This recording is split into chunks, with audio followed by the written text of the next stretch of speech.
This channel does not promote any violent, harmful, or illegal activities. All content provided by this channel is meant for an educational purpose only. Top quality और consistent performance के लिए सिर्फ silver pumps नाम याद रखना। শুরুতেই আমরা কোথায় নজর রাখবো? কলেজগুলোর দিকে। কেন বলছি আপনাদের?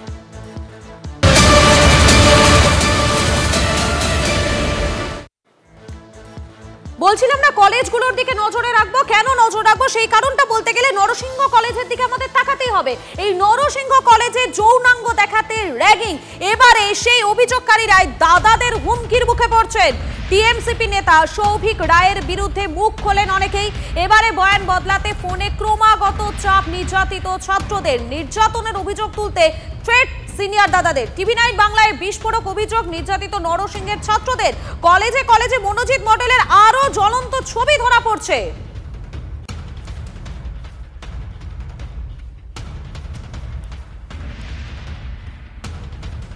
শোন না, এখন সময় খারাপ আছে, তুই কেন বারবার করছিস? ওকে বলে তুই চুপ থাকতে। ওটাই তো, ও বলছে যে আমার ভিডিও এত ভাইরাল হয়েছে, এই হয়েছে, আমার যাচ্ছে। আমরা করেছি না, আমরা করেছি, ও জানে না কে করেছে। হ্যাঁ, ওটাই তো ওকে বলছে। তাহলে তোরা ওকে বুঝাতে পারছিস না? একবার না হলে আমার সাথে দেখা করা না, 10-15 মিনিট শুধু, আমরা ওকে বুঝিয়ে দিব। আপনারা শুনলেন, ঠিক কি বলেছেন সেই কথোপকথন আপনাদেরকে শোনালাম। সরাসরি চলে যাবো, আমাদের সঙ্গে রয়েছেন আমাদের প্রতিনিধি সুমন রয়েছেন, আমি সুমনের কাছে চলে যাবো। সুমন, নরসিংহ কলেজে এই যে খবর প্রকাশ্যে আসার পর আমরা দেখতে পেয়েছিলাম অনেকেই মুখ খুলেছিলেন, কিন্তু এবারে তাদের প্রত্যেককেই হুমকির মুখে পড়তে হচ্ছে। প্রশ্ন হলো, এই মনোজিৎ মডেলের যারা দাদারা রয়েছেন তারা কতটা প্রভাবিত হতে পারে? দেখো, এই নরসিংহ দত্ত কলেজের ঘটনা আমরা যখন ব্রেক করেছিলাম, তারপরে আমরা অন্তত আশা করেছিলাম যে এই নৃশংস, ঘৃণ্য, লজ্জাজনক ছবি দেখার পর সৌভিক রায় যে অভিযুক্ত তার বিরুদ্ধে ব্যবস্থা হবে। এবং এই মনোজিৎ পর্ব যখন চলছে তখন অন্তত তৃণমূল ছাত্র পরিষদের দাদারা তাদের এই দাদাগিরি থেকে খানিকটা বিরত থাকবেন। কিন্তু দেখা যাচ্ছে যারা নির্যাতিত, যাদের জোর করে যৌনাঙ্গ দেখাতে বাধ্য করা হয়েছে, তারা আমাদের টিভি9 বাংলায় মুখ খোলার পর তাদেরকেই হুমকি দেওয়া হচ্ছে এবং তাদেরকে বয়ান বদলে বাধ্য করা হচ্ছে। তাদেরকে বলা হচ্ছে, বলো যে এটা ঠাট্টা ইয়ার্কি ছিল, র‍্যাগিং নয়। এবং এই পরিস্থিতিতে সেই নির্যাতিত ছাত্ররা ফের আমাদের শরণাপন্ন হয়েছেন এবং তারা বিস্ফোরক অভিযোগ করছেন, যেখানে তারা বলছেন কোনোভাবেই তারা বয়ান বদলাবেন না, কারণ তাদের সঙ্গে এই অমানবিক, পাশবিক অত্যাচার হয়েছে এবং তারা তার শিকার। এবং তুমি যদি দেখো যে এই নরসিংহ দত্ত কলেজের ঘটনার পর সৌভিক রায়কে শোকজ করেছে টিএমসিপি এবং তাকে বলা হয়েছে 13 তারিখের মধ্যে উত্তর দিতে। কিন্তু এই 13 তারিখের ফেজটা কাটতে না কাটতেই ফের কিন্তু এই সৌভিক রায়ের সাগরেদরা তারা কিন্তু নির্যাতিতদের উপর ফের অত্যাচার করা শুরু করেছে, হুমকি দেওয়া শুরু করেছে। এই ছবিগুলো কি তৃণমূল কংগ্রেস দেখতে পাচ্ছে না? এই ছবিগুলো কি টিএমসিপি সভাপতি তৃণাঙ্কুর ভট্টাচার্য দেখতে পাচ্ছে না? যে কথা নির্যাতিত আমাদের চ্যানেলে বলছে, তাকে কেন বাধ্য করা হচ্ছে বয়ান বদলাতে? এই প্রশ্ন কিন্তু বিরোধীরা তুলছে। একেবারেই সুমন, আরো একবার জানাই আপনাদেরকে, টিএমসিপি নেতা সৌভিক রায়ের বিরুদ্ধে মুখ খোলেন অনেকেই। আর এবারে বয়ান বদলাতে ফোনে ক্রমাগত চাপ দেওয়া হচ্ছে নির্যাতিত ছাত্রদের। নির্যাতনের অভিযোগ তুলতে রীতিমতো থ্রেট সিনিয়র দাদাদের। ঠিক কি বলেছেন শোনাই আপনাদের। শোন না, এখন সময় খারাপ আছে, তুই কেন বারবার করছিস? ওকে বলে তুই চুপ থাকতে। ওটাই তো, ও বলছে যে আমার ভিডিও এত ভাইরাল হয়েছে, এই হয়েছে, আমার যাচ্ছে। আমরা করেছি না, আমরা করেছি, ও জানে না কে করেছে। হ্যাঁ, ওটাই তো ওকে বলছে। তাহলে তোরা ওকে বুঝাতে পারছিস না? একবার না হলে আমার সাথে দেখা করা না, 10-15 মিনিট শুধু, আমরা ওকে বুঝিয়ে দিব। আপনাদের শোনালাম ঠিক কি ফোনে কথোপকথন হয়েছে, কিভাবে তাদেরকে থ্রেট দেওয়া হচ্ছে সেটা শোনালাম, সেই বক্তব্য আপনাদেরকে। আর এবারে আপনাদের শোনাই যে এই যে যারা রয়েছেন, যাদেরকে বারবার করে থ্রেট দেওয়া হচ্ছে, তারা ঠিক কি অভিযোগ করেছিলেন, সেই সময় কি অভিযোগ তারা তুলেছিলেন, শুনুন একবার। কথা, তুমি যে দাদার কথা বলছো যে জোর করে করেছিল, সে সৌভিক রায়, তাই তো? হ্যাঁ। আচ্ছা, ঠিক কি করেছিল? মানে তোমাদেরকে জোর করে জামা প্যান্ট খুলিয়ে তারপরে কি করেছিল একটু বলো। মানে অ্যাকচুয়াল আমাদেরকে ওই প্যান্ট খুলে দেখানোর কথা বলা হয়েছিল, হাঁটু পর্যন্ত নামাতে বলেছিল, তো আমরা হাঁটু পর্যন্ত নামাইনি।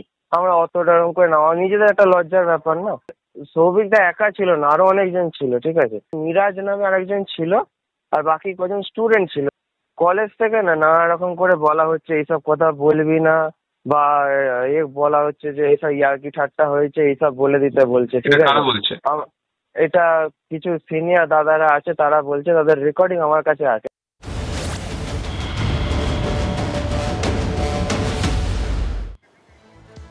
আর এই যে মনোজিৎ মডেল, সেই মনোজিৎ মডেল শুধুমাত্র একটি কলেজে নয়, রাজ্যের অন্য সমস্ত কলেজেও কিন্তু এই মনোজিৎ মডেল রয়েছে।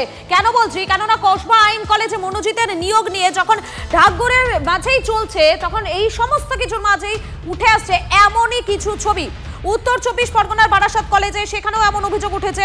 অভিযোগ, তৎকালীন শিক্ষামন্ত্রী পার্থ চট্টোপাধ্যায়ের হাত ধরে 2019 সালে কলেজে চাকরি পেয়েছেন ছাত্র লিঙ্কন মল্লিক। শুধু লিঙ্কনই নন, আরও কয়েকজন চাকরি পেয়েছিলেন।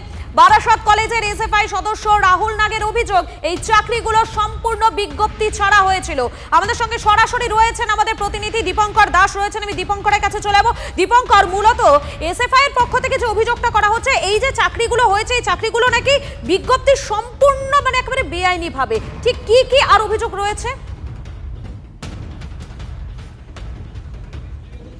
দেখো, এসএফআইয়ের যে প্রাক্তন জিএস রাহুল নাগ, তিনি যে অভিযোগ করছেন, সেই অভিযোগ 2019 সালে যখন এই চাকরিগুলো হয়েছিল তখন কোনো রকম বিজ্ঞপ্তি ছাড়া হয়েছিল। অর্থাৎ কলেজের প্রাক্তন ছাত্র তাকে চাকরি পাইয়ে দিতে হবে বা তাদেরকে পাইয়ে দিতে হবে, সেই কারণে বিজ্ঞপ্তি ছাড়া হয়েছে। এবার গভর্নিং বডির প্রেসিডেন্ট তিনি কি বলছেন, সুনীল মুখার্জি, তিনি বলছেন এটা পার্থ চ্যাটার্জি যখন শিক্ষামন্ত্রী ছিলেন তিনি একজন অ্যাডমিনিস্ট্রেটরকে পাঠিয়েছিলেন এই কলেজে। 19 সালের এই অ্যাডমিনিস্ট্রেটরের আমলে বিজ্ঞপ্তি ছাড়া এই বিষয়গুলো হয়েছে এবং লিঙ্কন মল্লিক সহ আরও 5-6 জনের চাকরি হয়েছে। সেক্ষেত্রে গভর্নিং বডির যিনি এখন বর্তমান প্রেসিডেন্ট, তিনি 2025 সালের ফেব্রুয়ারি মাসে দায়িত্ব পেয়েছেন এবং তারপর তিনি আজকে বলছেন যে এই চাকরিগুলো আদতেও অন্যায় হয়েছে যদি এগুলো হয়ে থাকে, এবং তিনি খতিয়ে দেখবেন, অর্থাৎ পুরনো রেকর্ড তিনি ঘেটে দেখবেন। আমরা যখন কলেজে গেছিলাম, কলেজের লিঙ্কন মল্লিক তিনি কোনো রকমভাবে আমাদের সঙ্গে যোগাযোগ করতে দেননি। আমরা বারবার ফোন করেছি, কলেজে গিয়ে তার সঙ্গে দেখা করতে চেয়েছি, তিনি কথা বলেননি। এবং কলেজের প্রিন্সিপাল, তিনি আমাদের সঙ্গে দেখা হলো, যিনি যখনই বুঝতে পারলেন যে সাংবাদিক এসছে স্কুলে কলেজে, তখনই কিন্তু তিনি আমাদেরকে একদম অন্য ঘরে নিয়ে গিয়ে সেখান থেকে তিনি একটা ঘরের মধ্যে। দীপঙ্কর, তুমি আমাদের সঙ্গে থাকো। যার বিরুদ্ধে এত অভিযোগ, সেই লিঙ্কনের খুঁজেই তুমি গিয়েছিলে, কিন্তু সেখানে গিয়ে কি আদৌ খোঁজ পেয়েছেন TV9 বাংলার প্রতিনিধি দীপঙ্কর? একবার দেখাই আপনাদের। Principal sir, Lincoln Mallick Barasat সান্ধ্য কলেজ, এই কলেজের ছাত্র ছিলেন। পরবর্তীতে এই কলেজেই সে চাকরি পায়। কীভাবে চাকরি পেলেন এই নিয়েই প্রশ্ন উঠতে শুরু করেছে। একদিকে যেমন সে কলেজের নন টিচিং স্টাফ, অন্যদিকে আবার তৃণমূল ছাত্র পরিষদের সভাপতি। এতগুলো বিষয় একসঙ্গে কলেজে থেকে কিভাবে লিঙ্কন মল্লিক পরিচালনা করছেন, এবং এই লিঙ্কন মল্লিকই কি কলেজের অভ্যন্তরীণ সমস্ত বিষয়ে ঢুকে যাচ্ছে, এইসব নানা বিষয় নিয়ে প্রশ্ন উঠতে শুরু করেছে। আমরা এসেছিলাম কলেজের প্রিন্সিপালের সঙ্গে দেখা করতে। কলেজের প্রিন্সিপাল তার ঘরে ছিলেন না।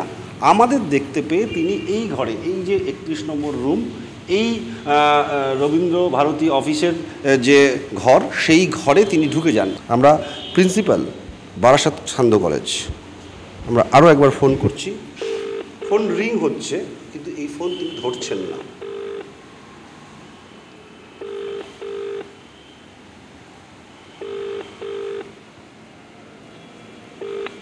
আপনি যে ব্যক্তির সঙ্গে যোগাযোগ করার চেষ্টা করছেন, প্রিন্সিপাল যেমন ফোন ধরছেন না, ঠিক তেমনভাবেই আমরা লিঙ্কন মল্লিকের সঙ্গেও যোগাযোগ করার চেষ্টা করেছিলাম। আবারও একবার চেষ্টা করি, লিঙ্কন মল্লিক তিনি কি করছেন। এই যে লিঙ্কন মল্লিকের নাম্বার,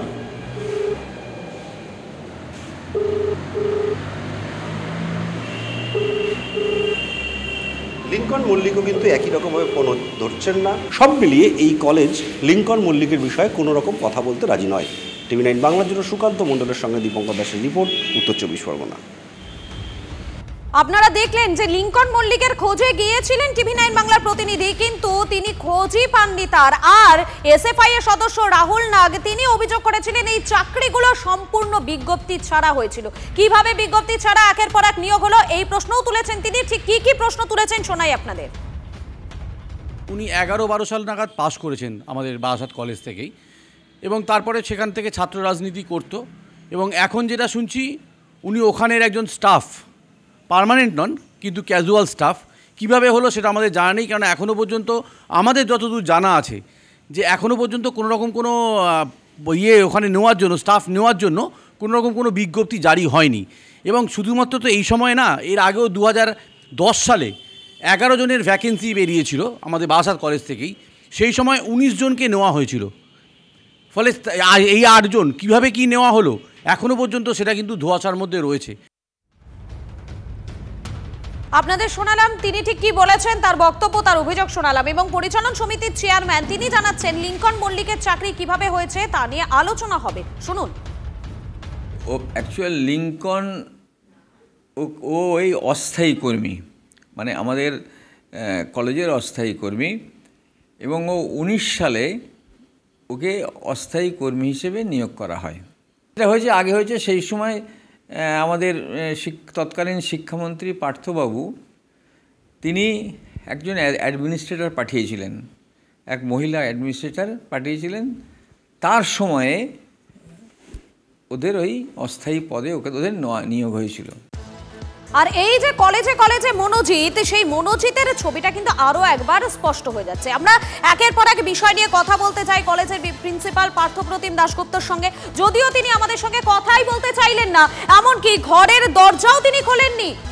গোলপার্কে 21শে জুলাইয়ের প্রস্তুতি মঞ্চে সেখানে মনোজিৎ ঘনিষ্ঠ ছাত্র নেতা সঞ্জয় চৌধুরী, তাকে দেখে রীতিমতো বিক্ষোভ উগরে দিলেন প্রত্যেকে। 68 নম্বর ওয়ার্ডের 21শে জুলাইয়ের প্রস্তুতি মঞ্চের সভার দর্শক আসনে ছিল মনোজিৎ ঘনিষ্ঠ ছাত্র নেতা সঞ্জয় চৌধুরী। সঞ্জয়কে দেখতে পেয়েই ক্ষোভে ফেটে পড়েন স্থানীয় তৃণমূল কর্মী সমর্থকেরা। এলাকার মানুষ বিক্ষোভ দেখাতেই মঞ্চ গুটিয়ে পালায় সঞ্জয় অনুগামীরা। পরিস্থিতি বেগতিক বুঝে এলাকা ছাড়ে সঞ্জয়ও। মঙ্গলবারই গড়িয়াহাটের আইটিআই কলেজে তৃণমূলের প্রভাবশালী ছাত্র নেতা সঞ্জয় চৌধুরীর বিরুদ্ধে একাধিক সমাজ বিরুদ্ধ কাজের অভিযোগ তুলেছিলেন স্থানীয় বাসিন্দারা। প্রতিবাদে কলেজে গিয়ে বিক্ষোভ দেখান স্থানীয়রা। তারপর ওই প্রভাবশালী ছাত্র নেতাকে খুঁজে পাওয়া যায়নি। বুধবার সন্ধ্যায় সেই সঞ্জয়কেই দেখা যায় 21শে জুলাইয়ের সভার প্রস্তুতি মঞ্চে। সঞ্জয়ের সঙ্গে ছিলেন 68 নম্বর ব্লকের সভাপতি অজয় মুখার্জিও। এলাকার বাসিন্দা না হয়েও সঞ্জয় কিভাবে সভা করছে, দল কেন বিষয়টি গুরুত্ব দিয়ে দেখছে না, প্রশ্ন তুলেছেন ক্ষুব্ধ স্থানীয় বাসিন্দারা। আমরা খুব অবাক আর আমরা খুব আতঙ্কিত, কারণ এরকম একটা মানুষকে নিয়ে এখানটা কিসের 21শে জুলাইয়ের মিটিং হচ্ছে? এটা তো 21শে জুলাই হচ্ছে একটা শহীদের দিবসের জিনিস, যেগুলো আমরা করি, সেটা আমাদেরকে আমাদের পাড়া আমাদেরকে জানানো হয়নি যে এখানটা একটা কসবার ছেলে, আমাদের পাড়ারও না, আমরা চিনি না তাকে, সে এখানে কি করছে। না না, আমি কিছুই জানি না। আমি তো 6:30 অবধি কর্পোরেশনেই ছিলাম। আজকে আমাদের ওয়ার্ডে কোনো পার্টির ঘোষিত কর্মসূচি নেই, থাকলেও আমি জানি না। আপনি আপনার কাছেই শুনলাম, এই খবর নিচ্ছি। ঠিক আছে, ধন্যবাদ। প্রতি ওয়ার্ডেই আমরা প্রস্তুতি সভা করছি। সব ওয়ার্ডে যে সভা হয়, সবাই ওয়ার্ডের লোকই বক্তা হবে বা থাকবে এমন তো কোনো কথা নয়। সঞ্জয় চৌধুরীর বিরুদ্ধে একটা স্পেসিফিক কালকে কমপ্লেন হয়েছে, পুলিশ তদন্ত করছে। যদি অন্যায় করে তা হয় তাহলে যা শাস্তি হওয়া উচিত আইন অনুযায়ী হবে। এটাই বাংলা মানুষের কাছে আমাদের প্রত্যাশা। মনোজিৎ ঘনিষ্ঠ, তাকে দেখে ক্ষোভে ফেটে পড়লেন, বসে উঠলেন, খুব ভালো কথা। কিন্তু মনোজিৎ যে দলের ঘনিষ্ঠ, যে ভাইপোর ঘনিষ্ঠ, যে পিসির ঘনিষ্ঠ, যে ওর তো সব নেতার সঙ্গে ছবি আছে। আমি যা দেখেছি, মমতা ব্যানার্জি ছাড়া সব নেতার সঙ্গে ছবি আছে। তাদের দেখেও ফুসতে শিখুন।